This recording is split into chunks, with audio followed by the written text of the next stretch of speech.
Just started.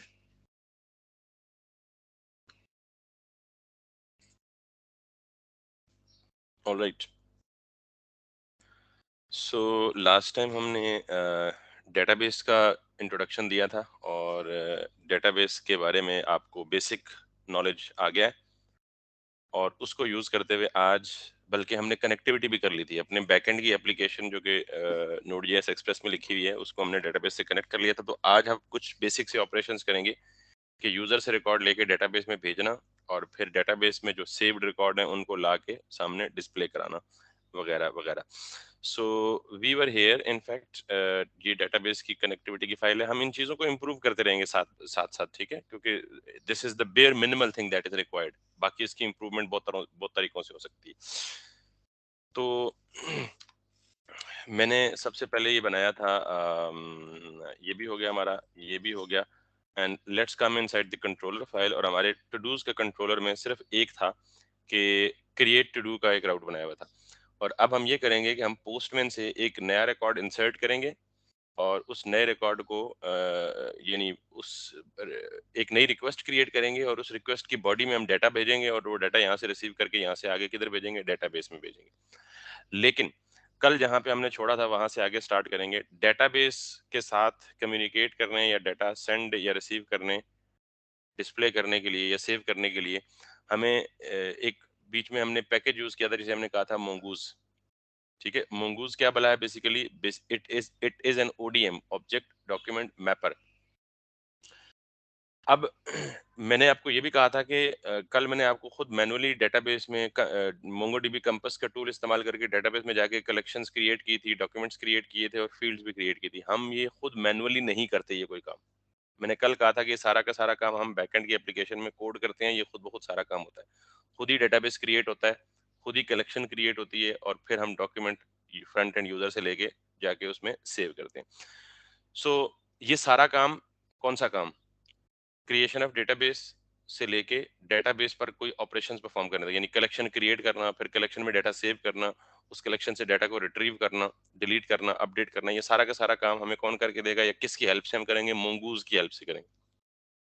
So mongoose is that way important, ठीक है। उसके लिए जिस तरह मैंने कंट्रोलर्स, बिजनेस लॉजिक हैंडलिंग के लिए कंट्रोलर्स लिखे, डेटाबेस कनेक्टिविटी के लिए कॉन्फ़िगरेशन या डीबी की फाइल लिखी, राउट हैंडलिंग के लिए राउट्स लिखे, तो जो हम डेटाबेस में बातचीत करेंगे या डेटाबेस के अंदर हम कलेक्शंस वगैरह बनाएंगे तो उसके लिए हम एक फोल्डर बना देते हैं मॉडल के नाम से, ठीक है। सिंगुलर कह दें या प्लूरल कह दें, ये मॉडल क्या है थोड़ी देर बाद आपको पता लग जाएगा। बेसिकली मोंगोडीबी या हम जो मनस्टैक की एप्लीकेशन में स्कीमा बेस्ड डेटाबेस डिजाइनिंग करते हैं। अच्छा, ये स्कीमा क्या है इसकी भी आपको थोड़ी देर बाद अंदाजा हो जाएगा।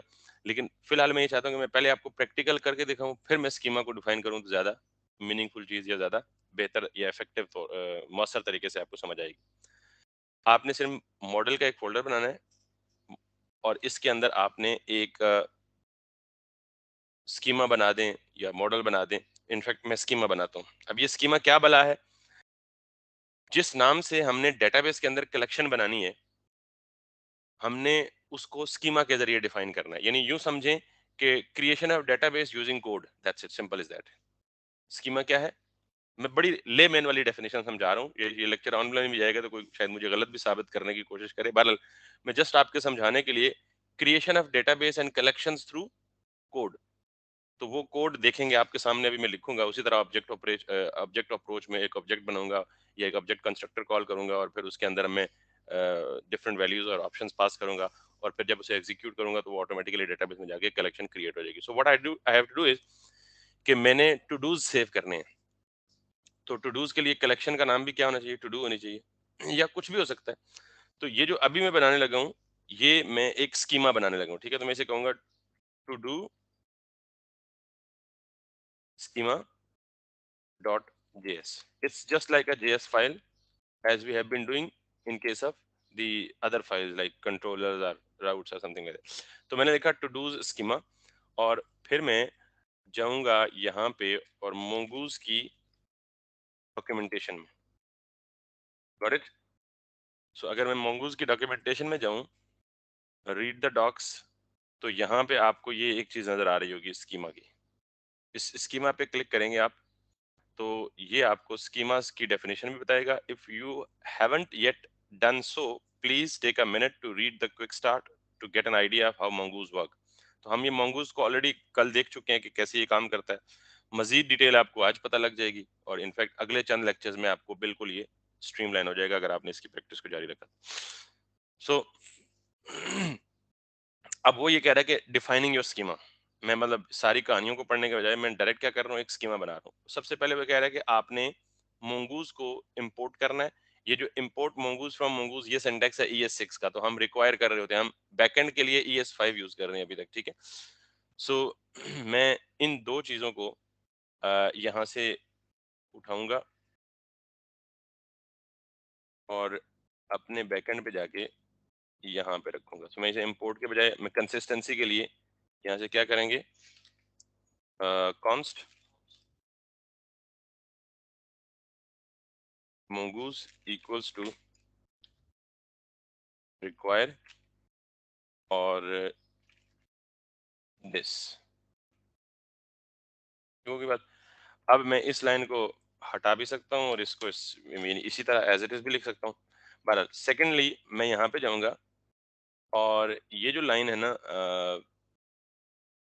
आपको पता है, अगर नहीं भी पता तो कोई बात नहीं, अभी के लिए just for the time being इसको मेमोराइज कर लेंगे। जब आप किसी क्लास का ऑब्जेक्ट बनाते हैं या क्लास को इंस्टेंशिएट करते हैं तो अपनी न्यू का कीवर्ड इस्तेमाल करते हैं, ठीक है।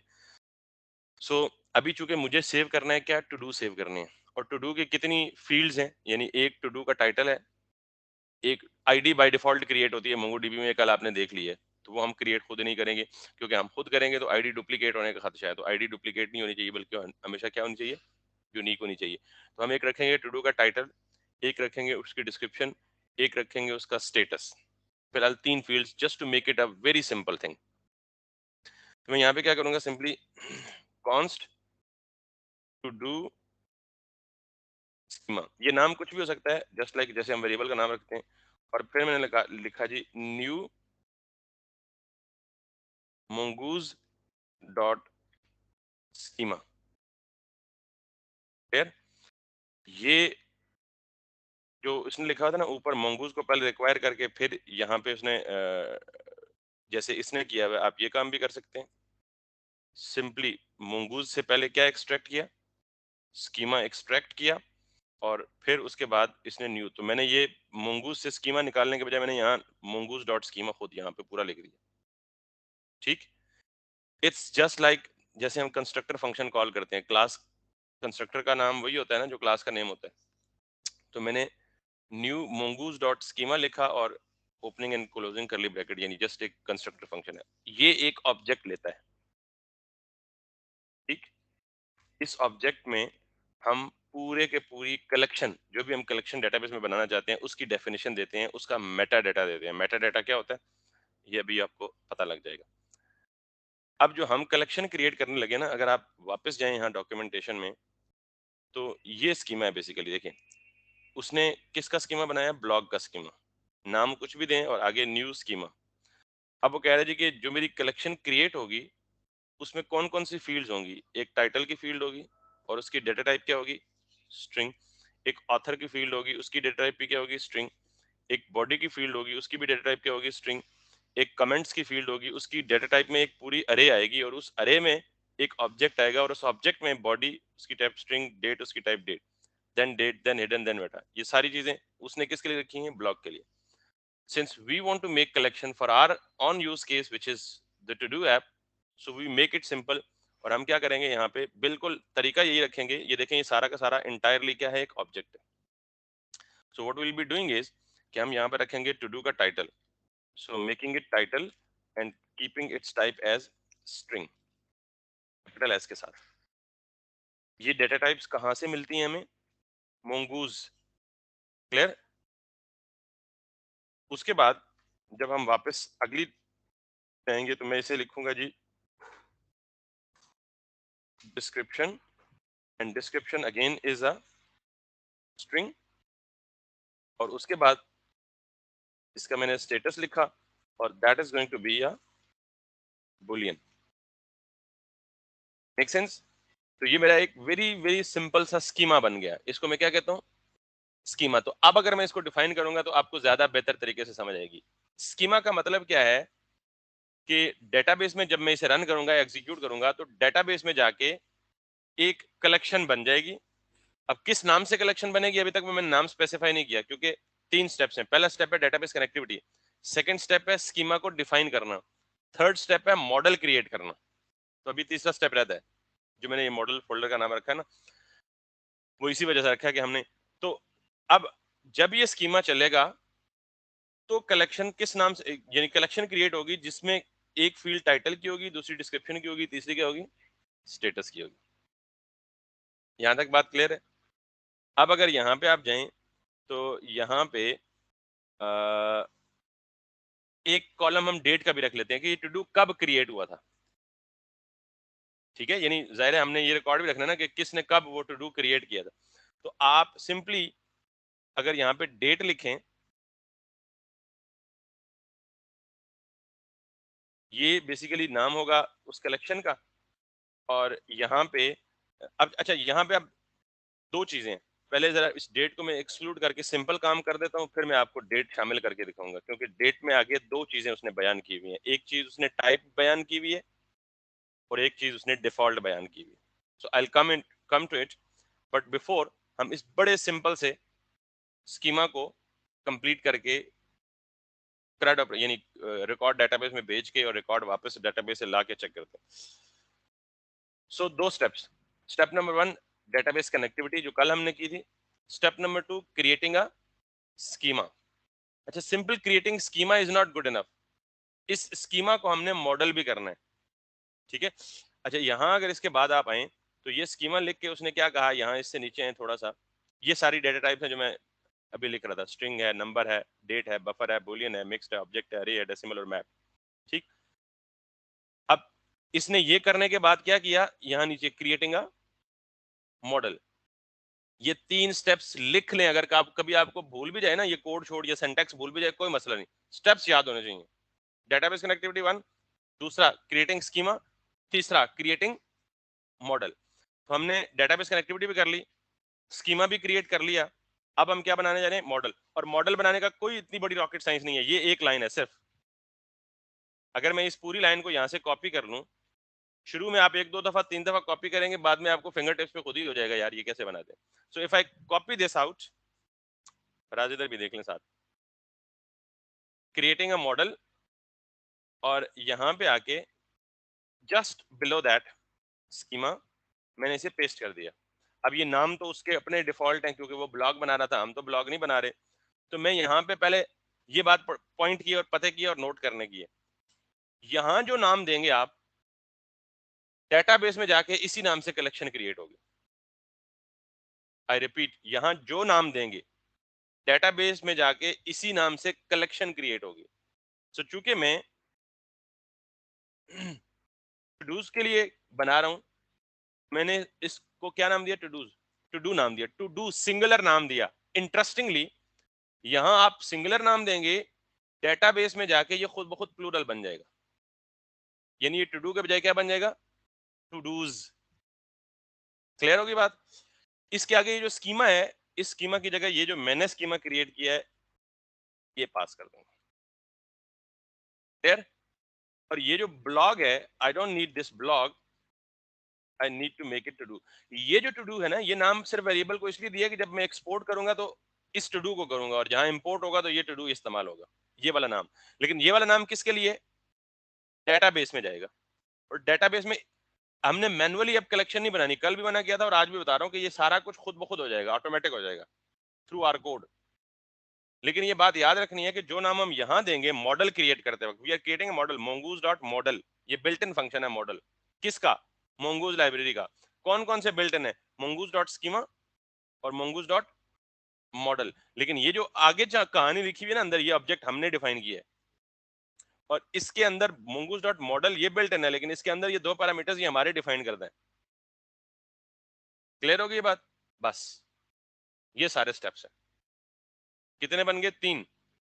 Number 1 database connectivity, number 2 creating schema, number 3, creating model and passing that schema into that model. Schema create किया, फिर मॉडल क्रिएट किया, और वो जो स्कीमा था उसको मॉडल के अंदर आखिरी स्टेप, और वो स्टेप डेटाबेस से रिलेटेड नहीं, वो सिर्फ इसको एक्सपोर्ट करना है ताकि जहां पे मैं इसे यूज करना चाहूँ इसको यूज। तो उसके लिए आपको पता है कि module dot exports equals to do, that's all. अब मैंने ये एक्सपोर्ट हो चुका, इसको मैंने इस्तेमाल करना है। देखें, मैं जब यूजर से डाटा ले रहा हूं तो मुझे यहाँ मिल रहा है ना रिक्वेस्ट बॉडी में, ये बॉडी कंसोल हो रही है, कल हुई है कंसोल बॉडी। अब मैं इसे कंसोल नहीं करूंगा, बल्कि यूजर से आने वाली इंफॉर्मेशन को किधर भेजूंगा, डेटाबेस में। How, using this schema. तो इस स्कीमा को एक्सपोर्ट कर लिया हमने already. So let's import it right over here in this file. So मैं इसको इंपोर्ट कर लेता हूँ या रिक्वायर कर लेता हूँ, कॉन्स्ट रिक्वायर, कॉन्स्ट नाम भी दे दें इसको, to do equals to require, so it is one folder behind और to do schema। ये आ गया to do, सारा का सारा स्कीमा इसमें सेव हुआ है ना। इसको मैंने कॉपी किया और यहाँ कंसोल करने के बजाय what I'm gonna do is to do dot create,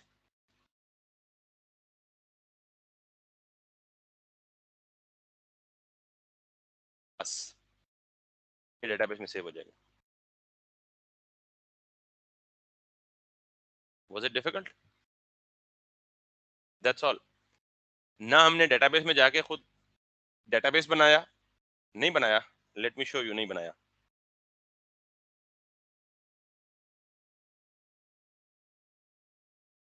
ना हमने खुद मैनुअली कलेक्शन बनाई, ना ही हमने मैनुअली जाके डॉक्यूमेंट इंसर्ट किए। सारा कुछ किसके जरिए होगा, कोड के जरिए होगा। ठीक है, सो लेट्स सी कि if we have created a database और not. Right now we are only with 3 default DBs. कौन सा, एडमिन, कॉन्फ़िग, लोकल, ये डिफॉल्ट होते हैं 3। अब जब ये हम कोड चलाएंगे तो किस नाम से डेटाबेस बनेगा, जो यहाँ डिफाइन है डीबी में, टू डू डीबी, इस नाम से डेटाबेस बनेगा। और इसके अंदर कलेक्शन किस नाम से बनेगी, टू डू, टू डूज। यहाँ मैंने सिंगुलर दिया तो ये खुद ब खुद क्या बना देगा, जाके प्लूरल बना देगा, और इस नाम से कलेक्शन बनेगी। तो अभी तक कुछ भी नहीं हुआ, तो जब मैं चलाऊंगा तो अगर कोई एरर ना आया, सब कुछ ठीक चला, तो डेटाबेस में ये चीजें बनी बनी होनी चाहिए।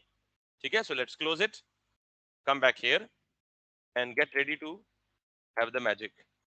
बिफोर, आपको मैंने बार बार ये बताया है कि जब भी हम किसी एक्सटर्नल एप्लीकेशन से कम्युनिकेशन करें तो कोशिश करें कि एसिंक्रोनसली करें। कहा ना, एसिंक अवेट इस्तेमाल करें।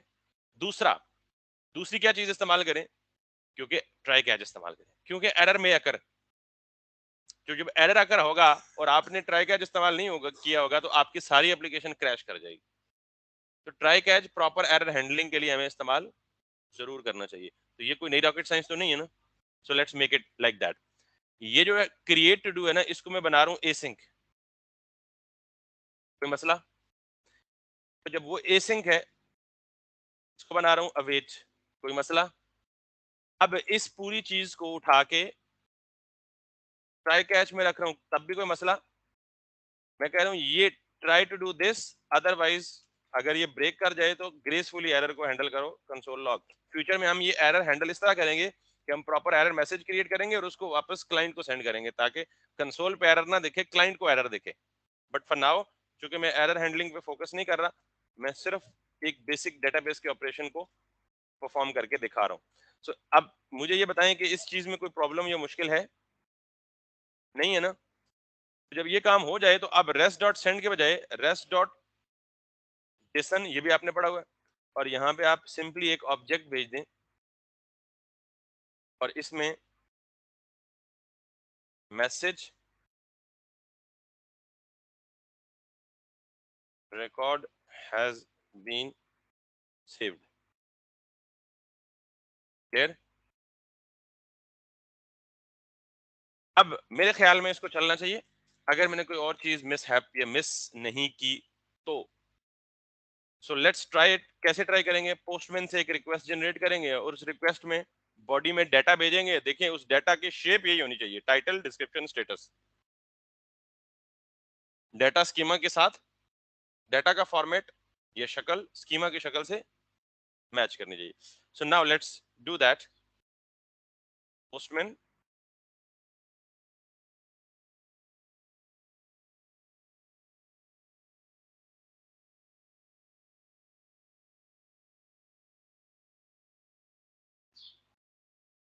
और साथ ही हम इसको रन भी कर लेते हैं।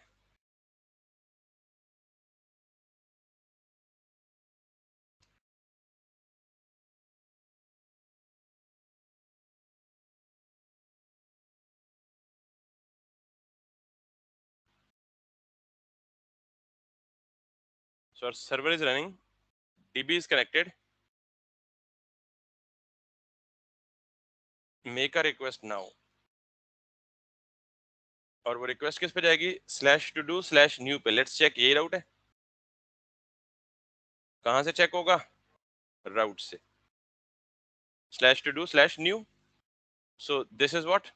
और हमें चाहिए क्या क्या? टाइटल, डिस्क्रिप्शन और स्टेटस। तो इसकी बॉडी में जाएं। आईडी नहीं चाहिए बिकॉज आईडी ऑटो क्रिएट होती है मोंगोडीबी में, कल देख लिया था आपने। टाइटल, डिस्क्रिप्शन और स्टेटस। अभी आपके सामने मैंने जाके डेटाबेस में दिखाया है कि कोई कलेक्शन भी नहीं है, कोई डेटाबेस भी नहीं है। Should this be a post request और अ गेट रिक्वेस्ट?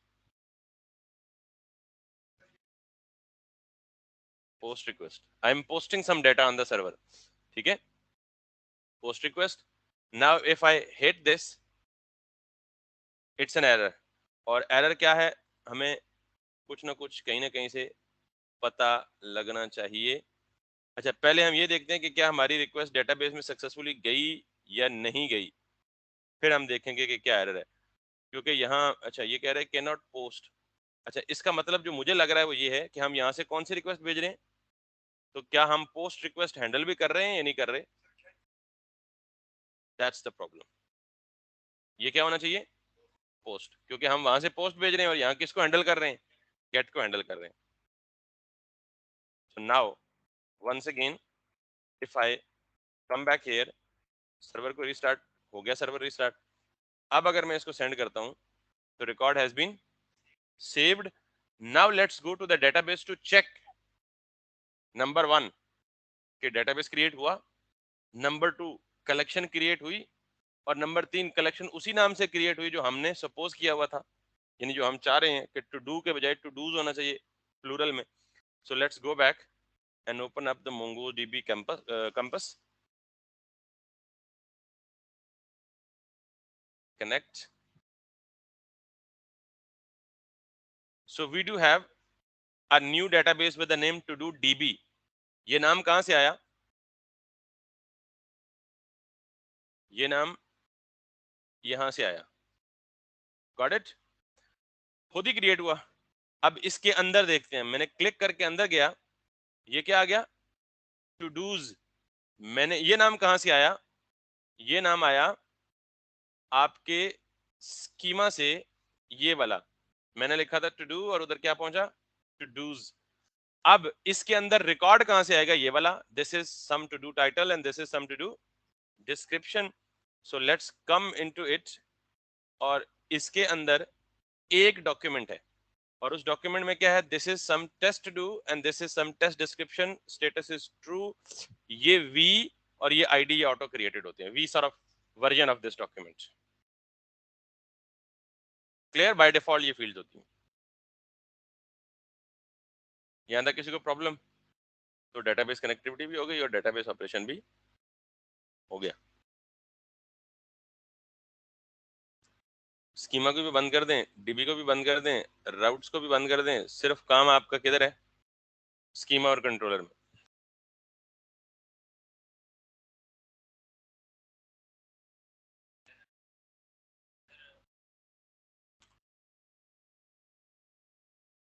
आसान है तो आप उस तरह कर लें, कोई मसला नहीं।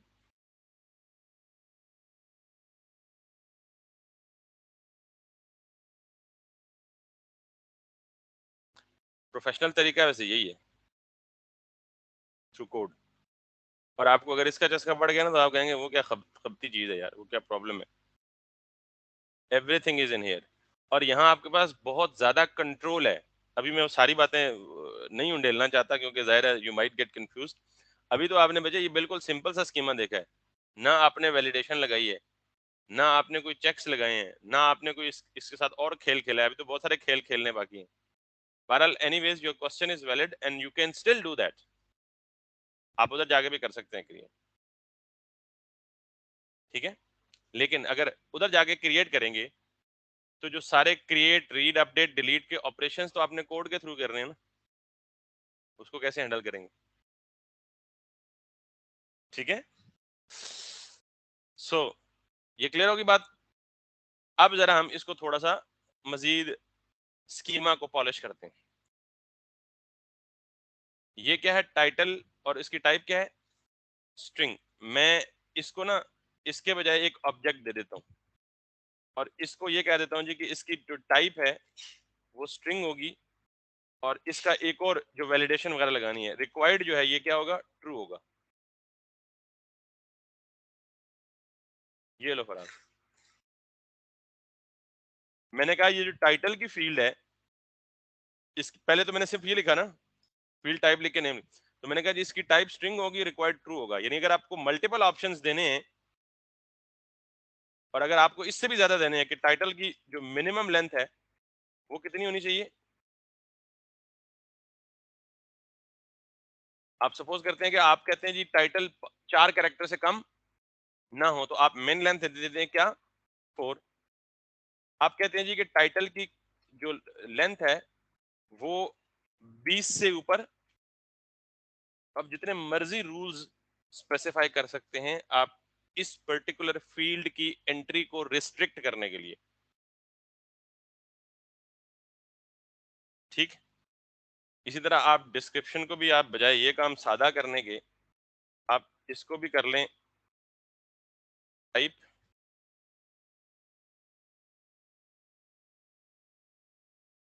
स्ट्रिंग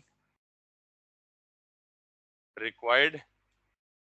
ये रिक्वायर्ड मतलब जो डिस्क्रिप्शन है वो ऑप्शनल है, बाद लोग कोई देना चाहे दे दे, ना देना चाहे तो ना दे, इसे आप एज इट इज रहने दें। एक ही रूल काफी है इसके लिए। और अगर एक ही रूल हो तो ये भी जरूरत नहीं है, सिंपल यही रखने रहने दें।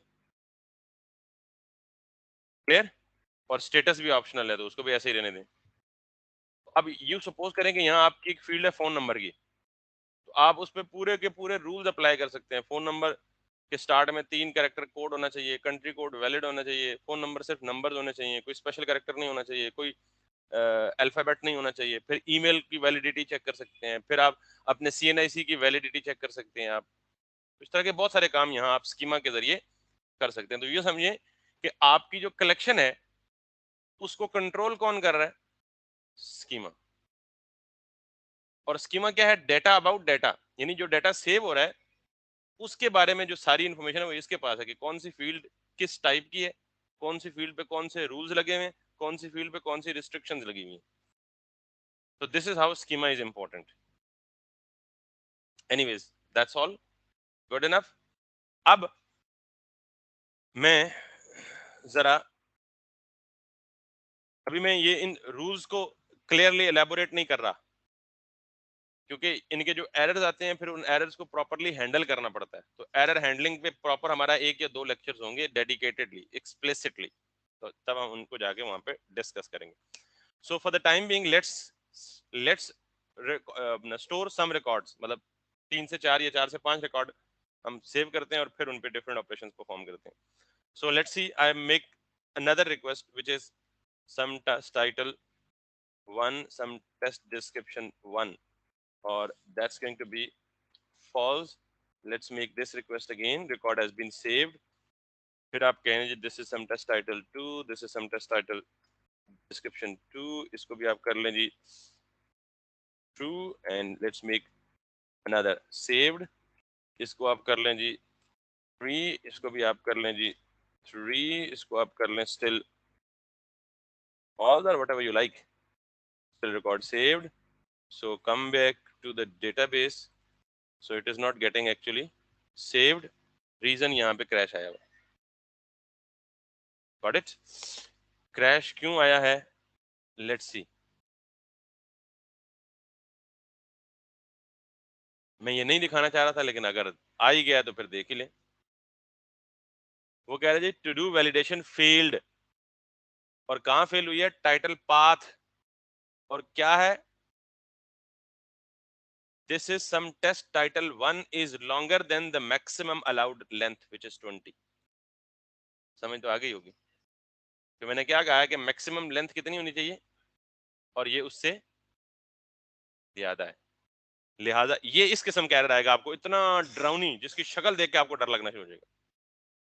इसलिए मैं चाह रहा था कि मैं फिलहाल एरर हैंडलिंग में बात नहीं करना चाह रहा, फिलहाल आप सिर्फ क्रूड ऑपरेशन बेसिक देखें। तो मैं इस वैलिडेशन को क्या कर रहा हूं, हटा रहा हूं। इस पे वापस आऊंगा, किसी को बेचैनी ना हो, और खान साहब वाली बात है, किसी को शक ना हो। ठीक है, so I will come back to it. So अब अगेन मैं इसको कहूंगा जी, this is test title 1, test description 1, this is going to be false, saved, let's check it out, saved, ठीक, कम बैक अगेन, और this is 2, this is 2, and this is true, that's it, then this is 3, let's make some, ताकि हमें कुछ operations perform करते हुए पता भी तो लगे। this 4 4 false, so that's it। ये हमारे पास सारे डॉक्यूमेंट सेव हो गए। अब यहाँ पे जाते हैं हम, और इसको भी बंद कर देते हैं। स्कीमा एक दफा आपका फाइनल हो जाए तो दोबारा आपको स्कीमा को देखने की जरूरत भी नहीं है, इसलिए पहली दफा स्कीमा जरा सोच समझ के बनाएं। अब क्रिएट टू डू तो हो गया, अब मैं क्या करने लगा हूं, गेट ऑल टू डूज, यानी अब मेरे पास डेटाबेस में टू डू सेव्ड है। अब जो सेव्ड है मैं उन सारों को लाना चाहता हूं। तरीका बिल्कुल सेम है, सिंपली आप यहां से क्या करेंगे, इस फंक्शन में जाएं, और यहां पे पहली बात क्या करें, ट्राई कैच, इसको तो रट लेना, लिखना ही लिखना है, ट्राई कैच, ठीक है। इसको इधर आ जाएं, कंसोल डॉट लॉग, और एरर, और इधर आ जाएं। अब मुझे क्या करना है, रिकॉर्ड रीड करने हैं, कहां से, डेटाबेस से। किसके जरिए, एक ही चीज है हमारे पास, स्कीमा के जरिए, टू डू डॉट फाइंड, ये बहुत सारे मेथड मोंगूज के बिल्ट इन है, फाइंड है, फाइंड बाय आईडी है, फाइंड एंड अपडेट है, फाइंड वन एंड अपडेट है, रिमूव है, अपडेट है, और क्रिएट है।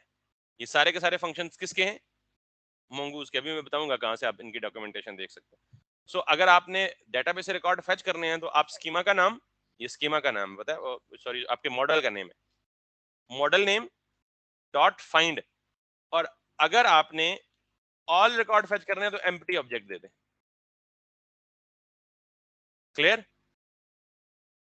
और अगर आपने कोई क्राइटेरिया मैच करवाना है कि सिर्फ वो रिकॉर्ड या सिर्फ वो टू डू जिसकी आईडी ये है, ऐसा भी कर सकते हैं। तो हम फिलहाल वो चीज नहीं चाह रहे, सॉरी, ये it should be an object like this, ठीक है। तो हम फिलहाल इसको भी हम देखेंगे जब हम गेट सिंगल टू डू या get to do by ID करेंगे। फिलहाल मैं ये कर रहा हूँ। अब ये जब डेटाबेस से ढूंढ के लाएगा कोई भी चीज, उसको मैं किस में सेव कर लूं, टू डूज के वेरिएबल में। अब ये to dos dot find, to do dot find लाएगा रिकॉर्ड, तो क्या सिंगुलर रिकॉर्ड होगा, एक रिकॉर्ड होगा, ऑल रिकॉर्ड्स होंगे जितने डेटाबेस में। और अगर सिंगल चाहिए तो मुझे क्या देना पड़ेगा, यहाँ आईडी। क्लियर? सो ये जब सारे ढूंढ के लाएगा तो किधर देगा मुझे, टू डूज में। इसको मुझे किधर भेजना है, रिस्पॉन्स में। ये बेसिकली डेटाबेस से रिक्वेस्ट कर रहा है, अगर ये डेटाबेस में टू डूज होंगे तो वापस ला के इस वेरिएबल में सेव रखेगा। और इसको मैंने वापस कहां भेजना है, रिस्पॉन्स में। तो आर एस डॉट जेसन, ठीक, इसको मैं कहता हूं जी डेटा,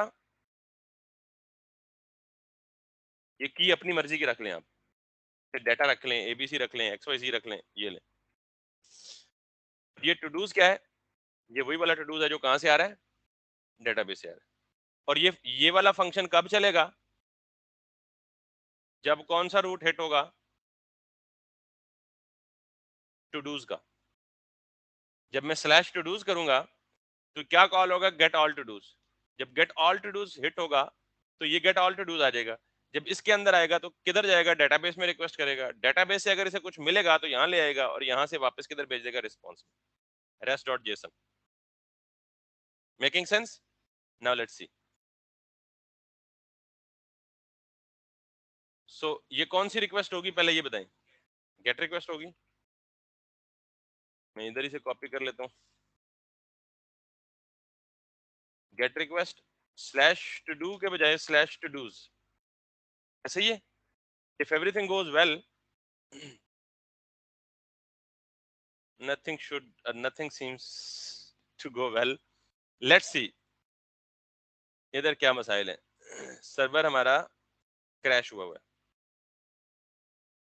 ठीक है। और वो क्यों है पहले इसको रोक लेते हैं और इसको देख लेते हैं कि क्या मसला है। Converting circular structure to the JSON starting at object with constructor topology this कोई पता नहीं लगा कि इसमें क्या हुआ है, ठीक है। सो लेट्स सी कि हम क्या करेंगे। पहली चीज तो ये है कि आप सिंपली ASYNC करें और इसको क्या करें? AWAIT, ठीक। मोस्ट ऑफ द टाइम्स ये इशू होता है। Let's see server is started back, yes. और आप वापस जाएं और आप उसी राउट को हिट करें। लो, क्लियर कि हमारे पास डेटा, ये वो की है जिसका नाम हमने खुद रखा था। ओवरऑल ये ऑब्जेक्ट वापस रिस्पॉन्ड कर रहा है क्योंकि हमने भेजा ही ऑब्जेक्ट है। ये जेसन के अंदर पूरा ऑब्जेक्ट है ना।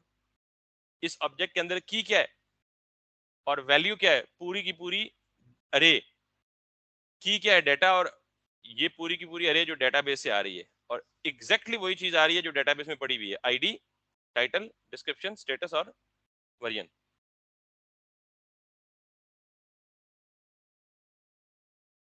बिल्ट इन है, हमने तो कहीं स्पेसिफाई नहीं किया। इसकी कहानी भी थोड़ा सा आगे चल के शायद हम डिस्क्राइब कर दें, बट फिलहाल we are focusing on performing the operations on the database. तो पहला operation, we have created a new document, documents, we have created multiple documents and we have listed all those documents that were stored in the database. पूरे कर लेते हैं चार operations. कौन कौन से होते हैं? Create, read, update, delete. क्रड जिन्हें बोलते हैं, क्रूड बोलते हैं जिन्हें बाद लोग क्रूड, बाद लोग क्रड बोलते हैं। क्रिएट, रीड, तो कितने कर चुके हैं? क्रिएट और रीड कर चुके हैं। रीड का मतलब क्या है? डेटाबेस से डेटा को रीड करना है, कर लिया ना रीड। और क्रिएट का मतलब नया रिकॉर्ड भेज के डेटाबेस में उसको क्रिएट करना। अच्छा, अब गेट ऑल टू डूज और क्रिएट टू डू। अच्छा, ये क्रिएट टू डू को पहले रख लेते हैं क्योंकि क्रड है ना, हम उस सीक्वेंस में रख लेते हैं। जरूरी नहीं है लेकिन क्रड है तो पहले क्या होना चाहिए? सी, फिर क्या होना चाहिए? रीड, यानी create, read, update and delete sequence में। इसको मैं कट करके आप कर लेता हूँ। अब हो गया जी क्रिएट, रीड। लेकिन ये रीड क्या हुए? ऑल हुए। मुझे कोई एक स्पेसिफिक चाहिए। गेट ऑल टू डू नहीं, मुझे गेट सिंगल टू डू चाहिए। तो मैं क्या करूंगा? मैं इसी को कॉपी कर लेता हूँ और गेट ऑल टू डू के बजाय इसको हम कर लेते हैं जी get to do by ID.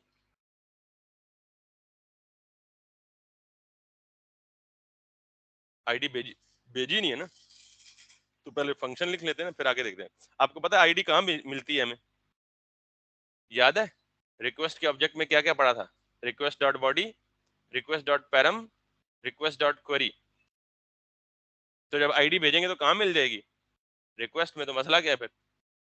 पहले लिख लें फिर आईडी भेजेंगे तो मिल तो जाएगी। सो ले, ये जो फाइंड है ना, ये फाइंड बिल्ट इन फंक्शन है जैसे क्रिएट है। इसी तरह फाइंड के साथ एक फाइंड बाय आईडी भी है। और आप इसमें क्या पास कर दें? आईडी, आईडी कहाँ से आएगी? REQ.PARAMS, नहीं पढ़ा हुआ है हमने?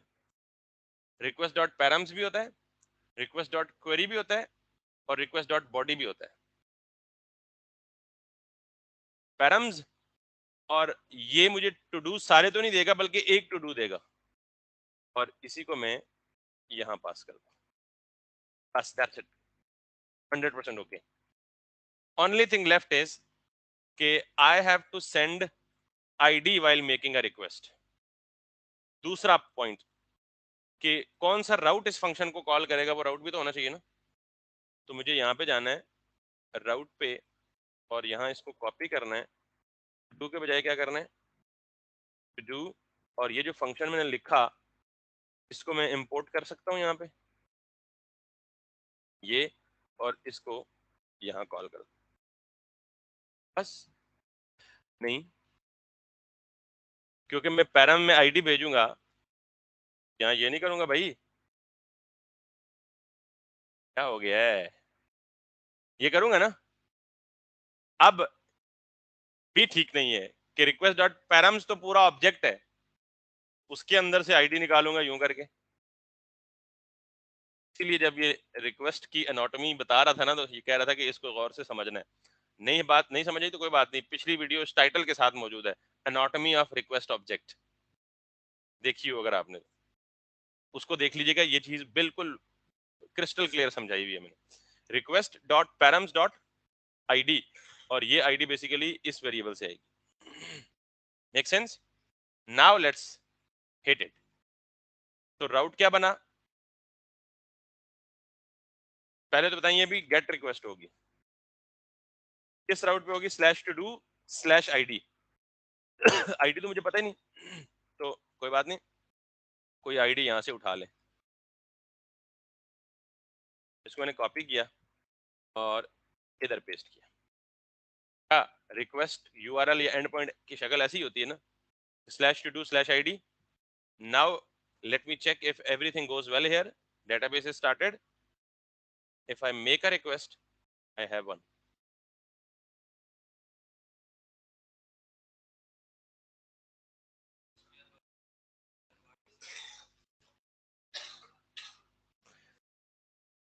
जब हम बहुत ज्यादा वो रिकॉर्ड पड़े होते हैं ना, तो हम आईडी कभी भी जुबानी या हार्ड कोड उठा के कॉपी पेस्ट नहीं करते। अभी तो मैं राउट्स बना के सिर्फ वेरीफाई करवा रहा हूँ कि हाँ आ रहा है।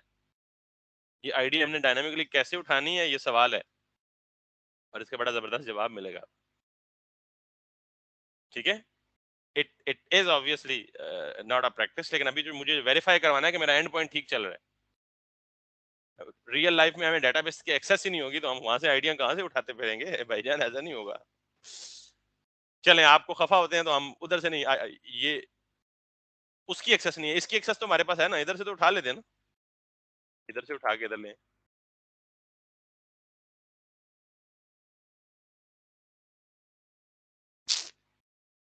क्लियर होगी बात? सो क्रिएट, रीड, मतलब रीड ऑल और रीड सिंगल, कौन कौन से रह गए हैं? दो, अपडेट और डिलीट। लेट्स बैक, राउट्स पहले ही बना लें दोनों के।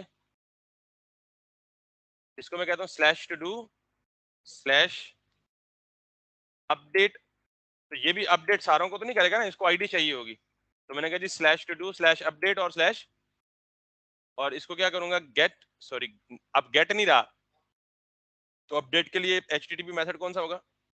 पुट। क्लियर, पहली चीज। दूसरी, इसको मैं क्या बोलूंगा? Update to do. Make sense? अभी ये फंक्शन बनाया नहीं है, जब बनाऊंगा तो इसे इंपोर्ट भी करूंगा। जल्दी से ये भी बना लेते हैं, slash to do slash delete slash ID, और इसको भी क्या करता हूँ, ये कौन सी रिक्वेस्ट होगी? Delete request. आपको एचटीटीपी रिक्वेस्ट टाइप्स पता है ना? गेट है, पोस्ट है, पुट है और डिलीट है। तो यही तो कर रहा हूँ, post get, get put delete, और यहाँ पे क्या करूंगा, delete to do. Making sense? अब इस डिलीट टू डू को बी हम यहाँ पे इंपोर्ट कर लेते हैं और ये दो फंक्शन अपडेट टू डू और डिलीट टू डू यहाँ डिफाइन कर लेते हैं जो डिफाइन नहीं है। ठीक है, so now let's come back. इसको मैं कह देता हूँ जी दिस इज अपडेट डू और अच्छा इसको पहले पूरा कर लेते हैं। अच्छा अब अपडेट टू डू का मतलब अगेन अपडेट के राउट के साथ आईडी भी आ रही है, देखी होगी आपने। तो मैं क्या करूंगा, जैसे to do dot find by ID है ना, इसको हम करते हैं जी dot find by ID and update, built in function mongoose find by ID and. अब ये दो पैरामीटर लेता है।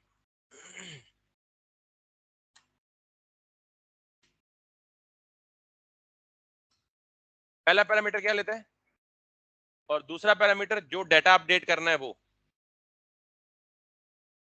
भाई अपडेट पूरा ऑब्जेक्ट करना है, कोई एक फील्ड करनी है, कोई एक यानी आईडी टाइटल अपडेट करना है, डिस्क्रिप्शन अपडेट करनी है, स्टेटस अपडेट करना है, या सारा कुछ अपडेट करना है। तो और फिर कौन सा टू डू अपडेट करना है उसकी आईडी। तो आईडी कहां से आएगी, रिक्वेस्ट से, तो वो तो यहीं से ले लू ना, मतलब इसी तरह होगी।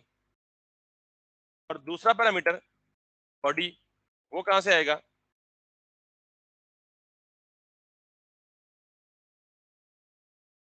Updated body. क्लियर। तो find by ID and update ये दो पैरामीटर लेता है, बाकी सिंपल एज इट इज। इधर आप मैसेज कर दें या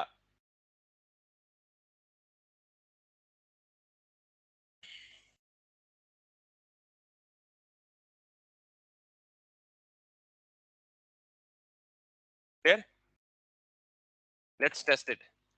लेकिन उससे पहले डिलीट का फंक्शन भी कंप्लीट कर लें ताकि सबको इकट्ठा टेस्ट कर लेते हैं। ठीक है, so now I need to copy it again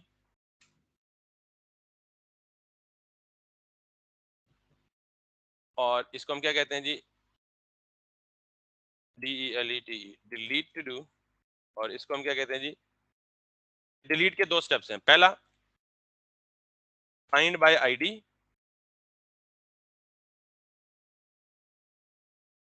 delete के लिए बॉडी तो नहीं देनी है कि इस बॉडी को डिलीट करो, सिर्फ आईडी पे, इस आईडी पे जो भी टू डू पड़ा हुआ है उस टू डू को क्या कर दो, डिलीट कर दो। तो मैंने कहा फाइंड बाय आईडी, ये मुझे एक टू डू निकाल के देगा और वो टू डू किस में सेव हो जाएगा, इसमें।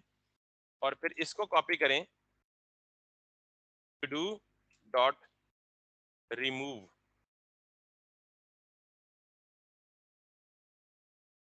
लेट्स सी, मुझे इसमें डाउट है कि चलेगा नहीं चलेगा, ना चला तो हम देख लेते हैं। ठीक है, record has been deleted. Make sense? Just it's a game of 10 minutes, isn't it? एक ही मेथड को आपने कॉल कॉपी पेस्ट मार लिया, बीच में थोड़ी बहुत चेंजेस की एंड दैट्स इट, हमारे करोड़ पूरे आ गए। Let's see each if each of these working और नॉट। सो पहली रिक्वेस्ट में भेजूंगा किधर, यहां तक तो मैंने टेस्ट कर लिया ना, create to do, get all to do, get single to do. अब किसको टेस्ट करना है, अपडेट टू डू। तो राउट क्या है, to do slash update slash ID. So let's see, to do slash update slash ID. Let's suppose मैं इसी to do को अपडेट करना चाहता हूँ। अभी क्या लिखा हुआ है ये 4। तो जब अपडेट करूंगा तो ऑब्वियसली मुझे ये साथ बॉडी भी भेजनी पड़ेगी ना। बॉडी कैसे भेजूंगा, यहाँ पे रॉ जेसन। अब मैं इसे कह देता हूँ जी this is updated todo 4, यानी टू डू 4 को मैंने क्या कर दिया, अपडेट कर दिया। और ये बाय डिफॉल्ट फॉल्स था, तो मैं इसे क्या कर देता हूँ, तो फील्ड्स अपडेट कर दी। आप चाहें तो सारी कर लें कुछ बस। अब मैं इसे हिट करूंगा तो मेथड कौन सा, ठीक, let's make it, record has been updated, let's come here. और 4 वाला अपडेट होना चाहिए। अभी क्या है ये, आखिरी 4। अब मैं रिफ्रेश करूंगा, अपडेटेड टू डू 4, और ट्रू फॉल्स की जगह क्या आ गया, अपडेट वर्कड। अब मैं डिलीट करूंगा किसी को और इसी को डिलीट कर देते हैं। वैसे आप किसी भी आईडी की बेस पे डिलीट कर सकते हैं। तो डिलीट के लिए राउट कौन सा है? Slash to do slash delete slash ID. Let's see.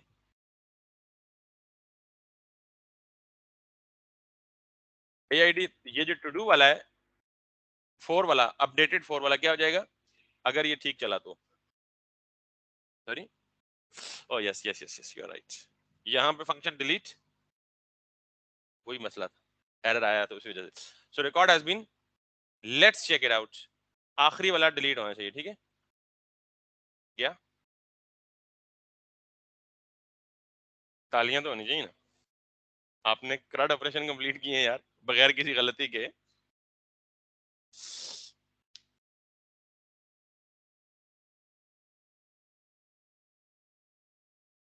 ये कॉपी पेस्ट तो, ये तो मतलब ऑब्वियसली इसमें क्या मसला है? अगर आपको अंडरस्टैंडिंग है तो आप, मोंगूज में से आपको ये चीजें याद होनी चाहिए। Create, find, find by ID, find ID and update, find by ID और फिर उसको रिमूव। अब सपोज करें कि आपके पास एक कॉम्प्लेक्स प्रोजेक्ट है जिसमें प्रोडक्ट्स भी हैं, जिसमें यूजर्स भी हैं, जिसमें ऑर्डर्स भी हैं, तो सारों पे यही ऑपरेशन परफॉर्म होने। आपकी ई कॉमर्स की साइट है, कोई कस्टमर आता है, वो आपके स्टोर पे ऑर्डर करता है, तो स्टोर पे ऑर्डर करने का मतलब क्या है कि आपने ऑर्डर की कलेक्शन में एक नया रिकॉर्ड क्रिएट करना है। एडमन आता है, वो स्टोर में कोई नया प्रोडक्ट ऐड करता है, इसका क्या मतलब है कि आपने प्रोडक्ट की कलेक्शन में एक नया रिकॉर्ड क्रिएट करना है। किसी से कोई गलती से प्रोडक्ट ऐड हो जाता है, तो आपने प्रोडक्ट की कलेक्शन से एक प्रोडक्ट डिलीट करना है। कोई गलती को करेक्ट करना है तो आपने फिर प्रोडक्ट की कलेक्शन में एक प्रोडक्ट को अपडेट करना है। Is it difficult?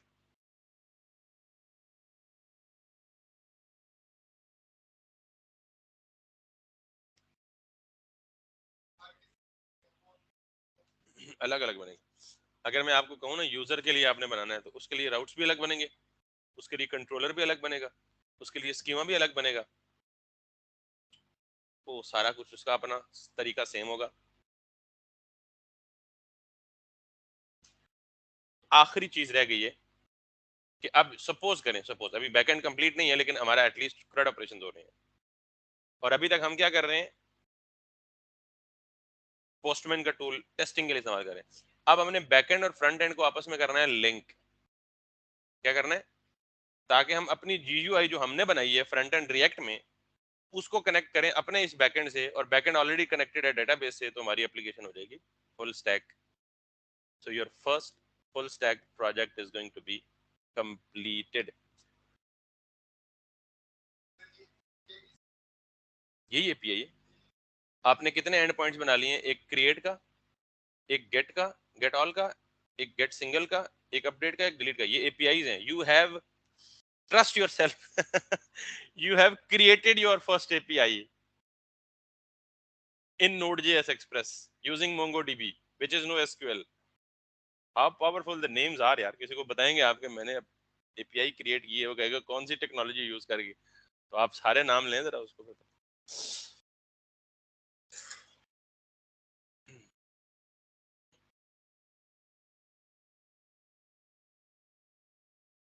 मतलब आपको यकीन नहीं आ रहा तो आप मुझे बताएं कि हमारे इस रिस्पॉन्स में,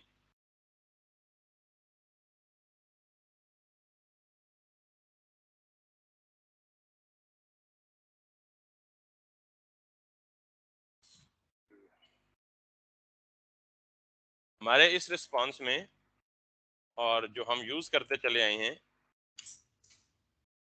इस रिस्पॉन्स में क्या फर्क है? कोई भी तो नहीं, एक जैसे है बिल्कुल एग्जैक्ट 100%। इसमें ये देखें, स्टार्टिंग एन अरे और अंदर क्या है, एक ऑब्जेक्ट। इस भी स्टार्टिंग एन अरे के बजाय ऑब्जेक्ट है, तो कोई मसला नहीं, कन्वर्ट भी किया जा सकता है। और अंदर क्या है, एक ऑब्जेक्ट। बल्कि यहां से देख लें, स्टार्टिंग एन अरे और अंदर क्या है, एक ऑब्जेक्ट है। बल्कि इसको जरा खूबसूरती से देखने के लिए फ्रॉम की एक एक्सटेंशन है, फॉर्मेटर।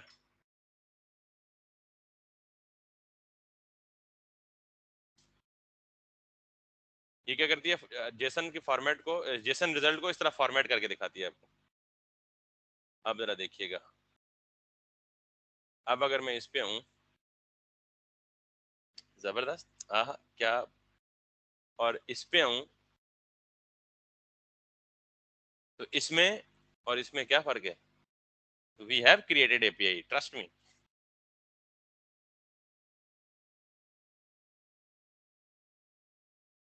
सेम, हमारी एक अरे है पूरी, और उसमें 4 आइटम्स पड़े हैं, और इनकी अरे में कितने आइटम्स पड़े हैं? 20।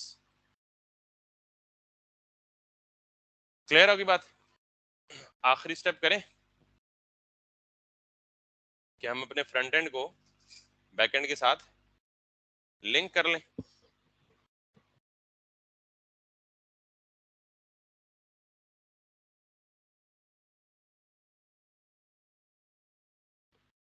और इसके बाद नेक्स्ट वीक से हम प्रॉपर अपने ई कॉमर्स का प्रोजेक्ट, या जो भी हमने बनाना है फाइनल प्रोजेक्ट, क्योंकि 2-3 टॉपिक्स हैं वैलिडेशन वाले, या तो मुझे हर इसके बाद मशवरा करते हैं कि उसको इसमें करने चाहिए, यूजर ऑथेंटिकेशन, लॉगिन और साइन अप, और क्या वो टू डू में करके फिर मूव करना चाहिए, या डायरेक्ट प्रोजेक्ट पे मूव करके उसके अंदर जाके ये काम करना चाहिए। ठीक है, so now let's close it, let's close this as well, this as well, this as well, this as well.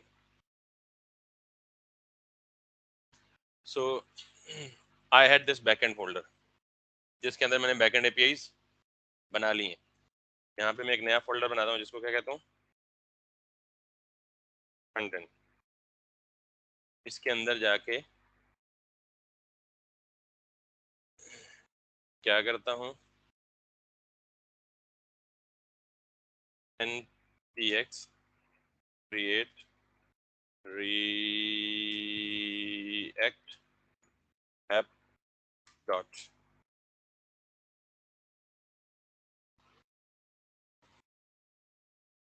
yes,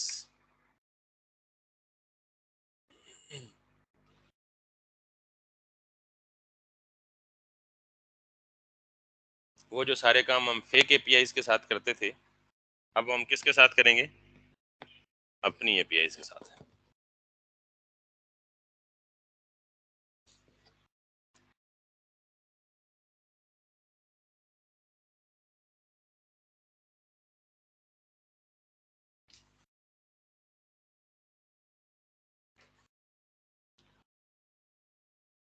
आपको फिलहाल कोई बड़ी बड़ी रॉकेट साइंस करने की जरूरत नहीं है, सिर्फ ये जो क्रूड ऑपरेशन मैंने कराए हैं ना, इन्हीं मेथड्स को इस्तेमाल करके, इसी तरीके को इस्तेमाल करके एक full fledge CRUD operation application खुद से बनानी है, और एक दफा नहीं। Make it, break it, make it, break it, make it, break it, until and unless you fully become familiar with all the things that are being used। और ये मुश्किल नहीं है, 3-4 दफा आपको ये काम करना पड़ेगा, और ये कर लें, एक ही दफा तरद्दुत करना पड़ेगा। अगर एक दिन में 2-3 दफा नहीं, तो कोशिश करें कि हर रोज एक दफा ये सारा प्रोसेस खुद करें, और ये विद इन एन आवर होना चाहिए सब कुछ। ये कोई मुश्किल काम है? 4 ऑपरेशन परफॉर्म करना, डेटाबेस क्रिएट करना, स्कीमा बनाना, पहली दफा हो सकता है आपको 2 घंटे लग जाए, दूसरे दिन फिर उस सारे को डिलीट करें, नए सिरे से बनाए, सारा प्रोजेक्ट नए सिरे से बनाए, और टू डू का ही बना लें। तीसरे दिन फिर उस सारे को तोड़े मोड़े, डिलीट करें, फिर एक नया बना लें।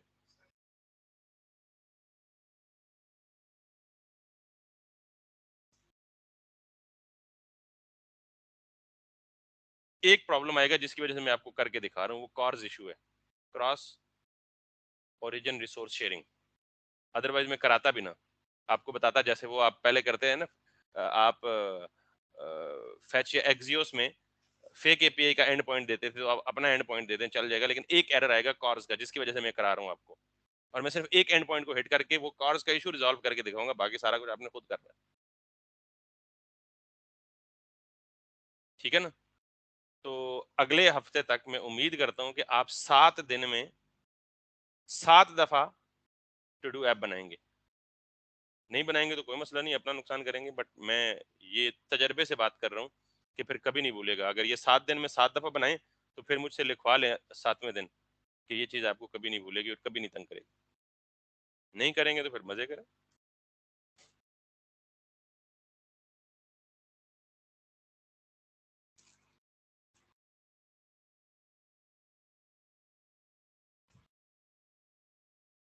हरी अब यार।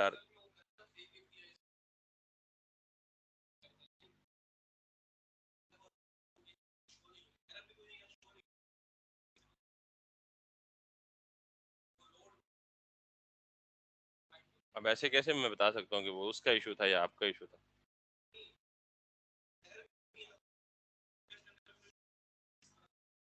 नहीं, अभी आपको खुद श्योर नहीं है कि इस तरह का कुछ प्रॉब्लम था।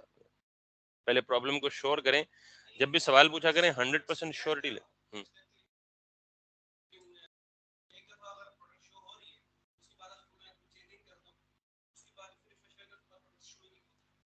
ये आपका,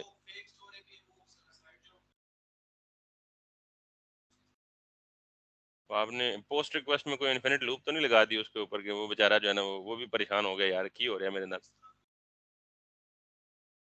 यहाँ आएंगे ना कल, पकड़ लेंगे उसको, देख लेंगे।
Okay, so we need to get into the front end directory. हो गया? अच्छा, we are already in the front end. So npm start.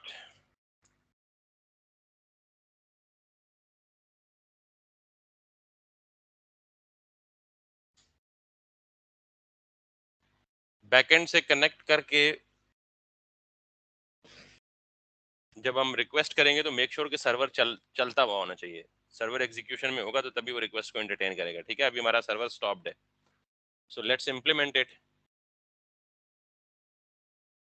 ये हमारी बेसिक रिएक्ट की ऐप है और इसको तो मेरे ख्याल में आपको रे देने की जरूरत नहीं है, आपको पता है सब कुछ। ठीक है, so I will just be going inside the app और मैं यहाँ से सारा कुछ कर देता हूँ डाल से delete. Everything is blank, so just make an h1। so instead of javascript let's make it react and then h1 uh, all to do's। यहाँ पे मैं ऑल टू डूज को लाऊंगा। उसके लिए मुझे पहले क्या करना पड़ेगा? यूज इफेक्ट,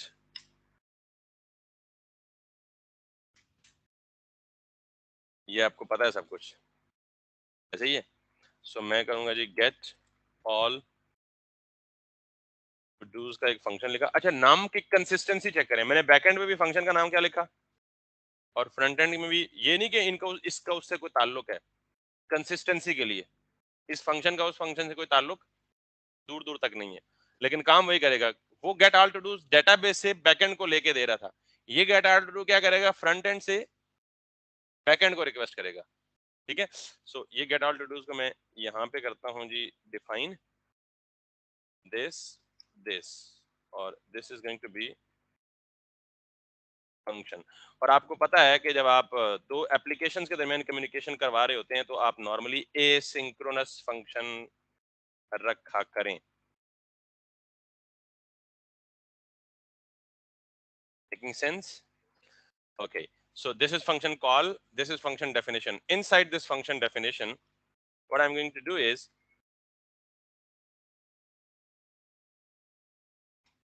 अब तो इन बातों में बार बार जाने की जरूरत नहीं है ना।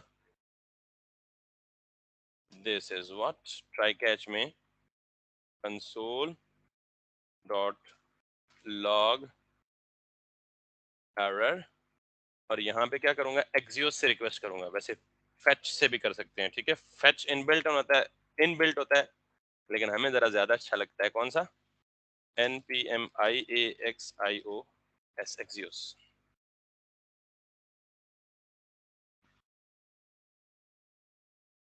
So Axios is installed, import this import, import import axios Axios from Axios, और इसको आप करें जी Axios डॉट गेट, और इसको भी आप क्या कर लें, या एसिंक अवेट इधर लगा लें, या इधर से हटा के इधर लगा लें। इधर लगाएंगे तो फंक्शन के कीवर्ड से पहले लगाना पड़ेगा,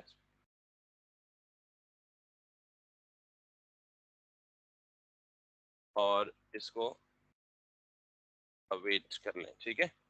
और गेट में क्या देना है आपको, एंड पॉइंट, और एंड पॉइंट आपका क्या था, http local host colon 5000 slash todos to dos।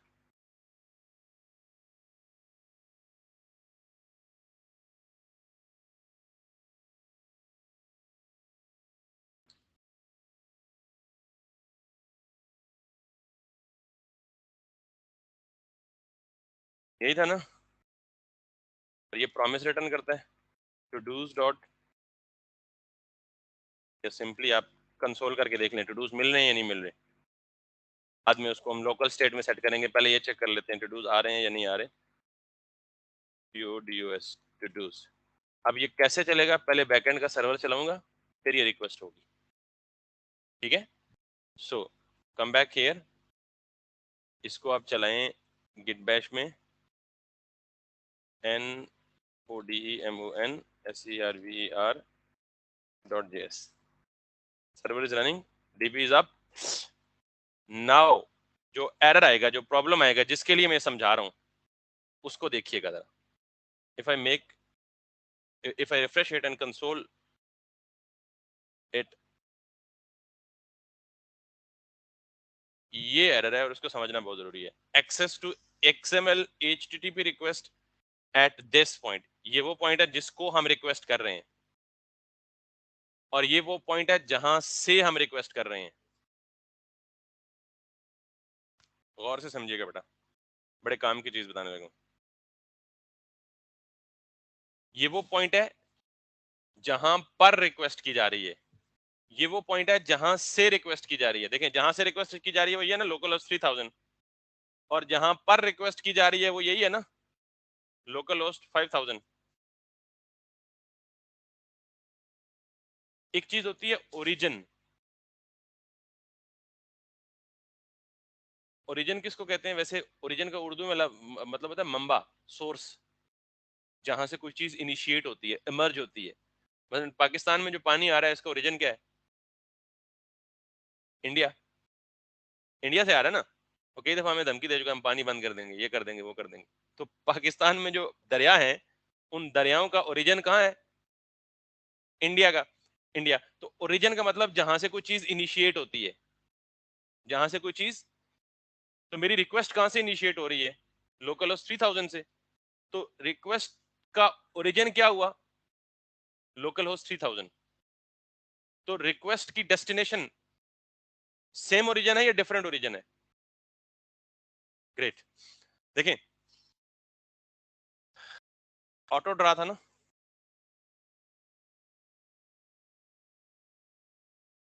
बस यही प्रॉब्लम डिस्कस करने के लिए मैंने फ्रंट एंड बनाया है। एक ही प्रॉब्लम होता है, बाकी कोई प्रॉब्लम नहीं आएगा आपको, इसलिए इसको समझ लें। तो देखिए, मेरे पास दो चीजें हैं। सॉरी, ये मेरा क्लाइंट है और ये मेरा सर्वर है। जो मेरा क्लाइंट है वो चल रहा है लोकल होस्ट कॉलन 3000 पे।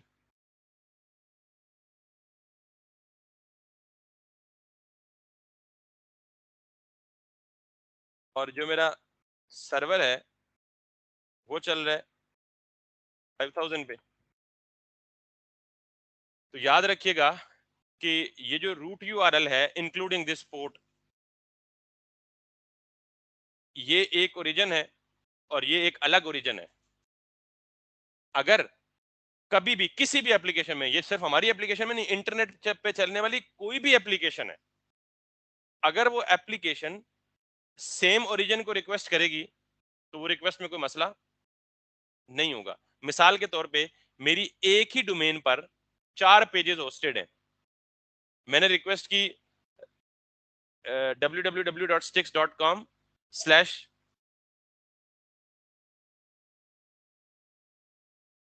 ये stix.com हमारी वेबसाइट है। इस वेबसाइट पे 5-6 पेजेस हैं, ज्यादा होंगे मे बी। अगर मैं बाय डिफॉल्ट होम पेज पे हूँ, अगर मैं यहाँ पे जाऊं और अबाउट पे जाऊं तो मैं किधर चला गया? अबाउट के पेज पे। इसने कोई मसला नहीं दिया, क्योंकि दोनों पेज सेम ओरिजिन पे हैं, सेम डोमेन पे हैं। Got it? अच्छा, अगर मैं यहाँ इस पे जाऊं फिर भी कोई मसला नहीं, बिकॉज ये सेम ओरिजिन है। इस पे जाऊं फिर भी कोई मसला नहीं। बात करने का मकसद ये बता रहा हूं कि अगर आपकी रिक्वेस्ट, आपकी एप्लीकेशन की रिक्वेस्ट सेम ओरिजिन को जाएंगी तो कोई प्रॉब्लम नहीं होगा। लेकिन अगर ये केस सिनेरियो होगा कि आपकी रिक्वेस्ट एक ओरिजिन से दूसरे ओरिजिन पे जाएगी, तो इसे हम कहेंगे क्रॉस ओरिजिन। क्या कहेंगे? यानी ये ओरिजिन कुछ और है और ये ओरिजिन। तो आप अब ये देख लें कि ये जो एप्लीकेशन चल रही है रिएक्ट की, ये लोकल 3000 चल रही है। इस एप्लीकेशन के अंदर से मैं एक रिक्वेस्ट भेज रहा हूं जो कि सेम ओरिजिन पे नहीं है, क्रॉस ओरिजिन पे है। तो ब्राउजर ऐसी रिक्वेस्ट्स को सिक्योरिटी मैकेनिज्म की वजह से रिस्ट्रिक्ट करते हैं। ये ब्राउजर का डिफॉल्ट बिहेवियर है। ब्राउजर्स क्रॉस ओरिजिन रिक्वेस्ट को रिस्ट्रिक्ट करते हैं। क्यों? सिक्योरिटी रीजन की वजह से।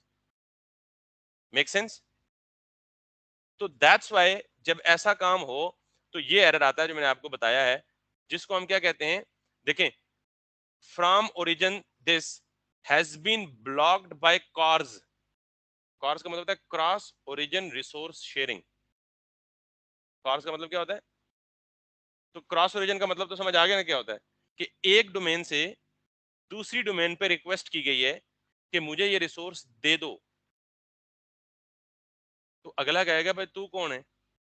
अपनी जान पहचान करा, मैं तुझे क्यों दे दूं? मैं तुम्हें नहीं जानता। तो भाई अगर हर बंदा, अगर मैं किसी के सर्वर पे भी रिक्वेस्ट भेजूं और मुझे डाटा दे दे तो इसका मतलब फिर इंटरनेट तो गया ना सारा। तो मुझे उसको ये श्योरिटी देनी पड़ेगी यार मैं ट्रस्ट वर्दी बंदा हूं। यानी सर्वर जो है वो कहेगा कि पहले मुझे अपनी यकीन दहानी कराओ कि तुम ठीक बंदे हो, तुम्हें ये चीज मिलनी चाहिए तब दूंगा। खैर, ये जो इशू है ना क्रॉस ओरिजिन रिसोर्स शेयरिंग का, ये कॉर्स पॉलिसी रिस्ट्रिक्ट करती है अगर आप एक ओरिजिन से दूसरे ओरिजिन को रिक्वेस्ट कर रहे हैं। इसका हल बताना है बस। और वो हल ये है कि मैं सर्वर पर let me open the server in another code. Server पर मैं ऐसी कॉन्फ़िगरेशन कर सकता हूं जिसमें मैं कुछ आईपीज को व्हाइट लिस्ट कर दूं। कभी सुना है IP white listing? IP white listing का मतलब यह है कि ये कुछ मखसूस आईपीज को अलाउ कर दो कि वो रिक्वेस्ट कर सकें। कुछ मखसूस आईपीज को अलाउ कर दो कि वो रिक्वेस्ट। अब फॉर एग्जांपल मैं आपको बताता हूं कि आपके यूनिवर्सिटी के डीन का ऑफिस है। क्या यूनिवर्सिटी के हर स्टूडेंट को अलाउ होता है घुस जाना मुंह उठा के? सीआरस को अलाउ होना चाहिए या जीआरस को अलाउ होना चाहिए या उनका कोई नुमाइंदा स्टूडेंट अफेयर का उसको अलाउ होना चाहिए कि हर बंदा उठ के डीन के ऑफिस में घुस जाए? तो डीन साहब तो गए ना अपने काम से, बाकी किसी काम जोगी नहीं रहेंगे। तो इसका मतलब ये है कि डीन साहब ने कुछ बंदों को व्हाइट लिस्ट किया हुआ है। मिसाल के तौर पर उन्होंने कहा जी सारी क्लासेस के सिर्फ सीआर डीन के ऑफिस में विजिट कर सकते हैं, या डीन को छोड़े उससे भी बड़े ऊपर चले जाएं, रेक्टर के ऑफिस में या रेक्टर होता है, चांसलर होता है आपका, वाइस चांसलर होता है, वाइस चांसलर के ऑफिस में, चांसलर तो गवर्नर होता है ना। तो फॉर एग्जांपल वाइस चांसलर ने कुछ लोगों को व्हाइट लिस्ट किया हुआ है कि only these people can come in. इसका मतलब क्या हुआ है कि जिन लोगों को व्हाइट लिस्ट किया गया, व्हाइट लिस्ट का मतलब क्या है कि डीन के सॉरी चांसलर के ऑफिस की तरफ से उनको अलाउ किया गया और उनकी एंट्री उस ऑफिस में मौजूद है कि ये बंदे आएंगे तो इनको अलाउ है, बाकी कोई रिक्वेस्ट भी आएगी तो उसको अलाउ क्यों? Security reason. समझ आई बात? This is what. अब जब मैंने अपनी फ्रंट एंड की एप्लीकेशन से रिक्वेस्ट भेजी बैकएंड पे, तो बैकएंड ने कहा भाई मैं तो पहचानता ही नहीं हूं ये कौन सा ओरिजिन है, ये कहां से आई है रिक्वेस्ट। तो फिर सर्वर पे जाके मैं ये कॉन्फ़िगरेशन कर सकता हूं कि यार इस आईपी से या इस एड्रेस से रिक्वेस्ट आए तो उसे मान लो, बाकी किसी को ना मानो। तो हम ये कॉन्फ़िगरेशन कर सकते हैं। इसको हम कहते हैं कॉर्स पॉलिसी कॉन्फ़िगरेशन। अब मैं बैकएंड पे जाके वो कॉर्स की कॉन्फ़िगरेशन करने लगा हूं। करूंगा कहां पे? सर्वर पे, क्योंकि रिक्वेस्ट सबसे पहले कहां हिट होती है। और कैसे करूंगा? It's very simple. सिर्फ इशू समझना मुश्किल था, इशू समझ आ गया तो सोल्यूशन मुश्किल नहीं है। एंड दैट इज ओनली, मैं एक पैकेज इंस्टॉल करूंगा जिसको मैं क्या बोलता हूं? CORS NPM.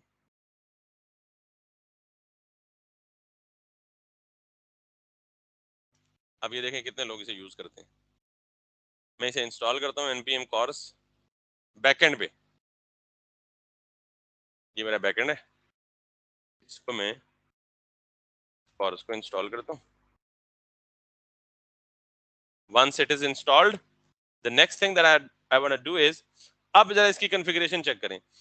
आप सिंपली ऐप डॉट यूज में सिंपल कॉर्स को कॉल कर सकते हैं एज अ ग्लोबल मिडलवेयर। तो मैं पहले इसको कर लेता हूँ। सिंपली ये मैंने ये लाइन कॉपी की और अपने सर्वर पे आया, यहाँ पे इसको पेस्ट किया, वार की जगह कॉन्स्ट किया, और फिर आपको पता है ना ये global middleware app dot use में जो चीज होती है वो हर रिक्वेस्ट पे, हर रिक्वेस्ट रिस्पॉन्स के बीच में चलती है। और इसको मैंने जैसे ये app dot use body parser किया ना, वैसे ये कर ली। अब ये कॉर्स का इशू नहीं आएगा। लेकिन जब आप ऐसा करेंगे ना तो इसका मतलब क्या है पता है? कि आपने ग्लोबली सबको अलाउ कर दिया। आपने आपको जो एरा गैरा जिसने रिक्वेस्ट करनी है करो, I am ready to respond. पहले जरा देखते हैं इशू हल हुआ या नहीं हुआ, फिर आगे चलते हैं। So I was actually having this issue. Now if I make a request again, I will not be having any issue again, मतलब मुझे वो इशू नहीं आया कॉर्स का। अब जो इशू है वो क्या कह रहा है? वो कह रहा है ये वाली यूआरएल नॉट फाउंड है। क्यों नॉट फाउंड है उसको हम देख लेते हैं, लेकिन उसको ये यूआरएल नहीं मिल रहा, लेकिन कॉर्स का इशू नहीं आया। सो इस इशू को हम दोबारा देख लेते हैं। लेट्स सी कि हमारा एक्चुअल यूआरएल क्या है। अच्छा ये हमारी यूआरएल तो ये है ना यार, /API/v1। तो हम इसको कॉपी कर लेते हैं और इसको यहाँ पे, वो बीच में हम गलती कर रहे हैं, दिस। अब वो कॉर्स का इशू नहीं आएगा। लेट्स मेक इट, कहाँ गई हमारी ये ऑल टू डूज, डेटा आ गया हमारे पास। और वो कहाँ आया? डेटा डेटा डेटा, ये वही चीज है ना, this is some test title, this is some test title 1, this is some title. तो कॉर्स का इशू। लेकिन अब प्रॉब्लम क्या है? फिर सिक्योरिटी, या अब तो हर हर रिक्वेस्ट करेगा तो उसको मिल जाएगा। तो उसके लिए फिर आप कॉर्स की कॉन्फ़िगरेशन में जाके आईपी व्हाइट लिस्टिंग करते हो, जो कि ये जे कॉर्स ऑप्शन देखें, ओरिजिन। अब ये देख लें बेटा, अगर करना चाहे, मैं अभी नहीं करूंगा बिकॉज हमारी भी कोई इतनी सेंसिटिव एप्लीकेशन है नहीं, अगर करना चाहे तो वो ये कह रहा है कि ओरिजिन कि सिर्फ इस ओरिजिन से जो रिक्वेस्ट आए उसको एक्सेप्ट करो, बाकी किसी को ना करो।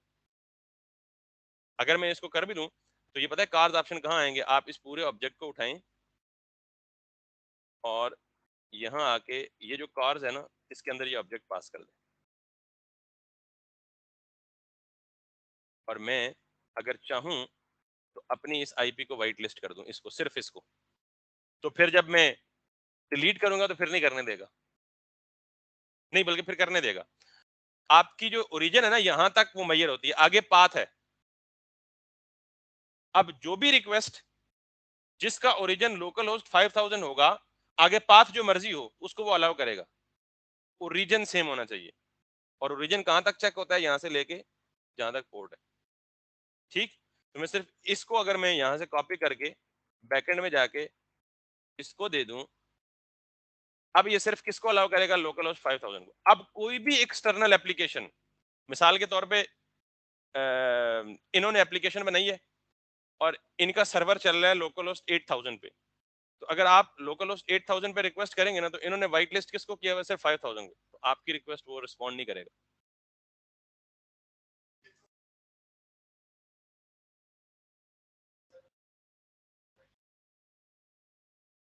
तो यही तो मसला है ना, कि जो प्रॉब्लम था कार्स का, वो यही तो मसला था ना, कि वो 3000 था, ये 5000 है, तो वो समझ रहा था यार क्रॉस ओरिजिन है। सॉरी, यहाँ 3000 देंगे। अब इसका मतलब ये है कि 3000 लोकल होस्ट 3000 से आने वाली रिक्वेस्ट को व्हाइट लिस्ट कर दो। अब अगर कोई बंदा लोकल होस्ट 4000 से रिक्वेस्ट करेगा, अच्छा इसकी बहुत सारी कॉन्फ़िगरेशंस हैं, अगर कभी आप मतलब थोड़ा सा अगर मजीद 2-3 व्हाइट लिस्टें करनी हो तो ये देखें, 1-2 पूरी अरे पास कर सकते हैं, 3-4-5-6-7-8-9-10। अगर इससे भी आगे जाना हो तो ये सारी इनफैक्ट कर लें। मैंने इसको इतना डीपली नहीं किया, लेकिन आपको तरीका बता दिया कि व्हाइट लिस्ट का मतलब क्या है। बाय डिफॉल्ट सर्वर हर उस ओरिजिन की रिक्वेस्ट को ब्लॉक करता है जिसको वो नहीं पहचानता, और बाय डिफॉल्ट सर्वर किसी को नहीं पहचानता, वो सिर्फ सेम ओरिजिन को पहचानता है, जिसको हम कहते हैं सेम ओरिजिन पॉलिसी।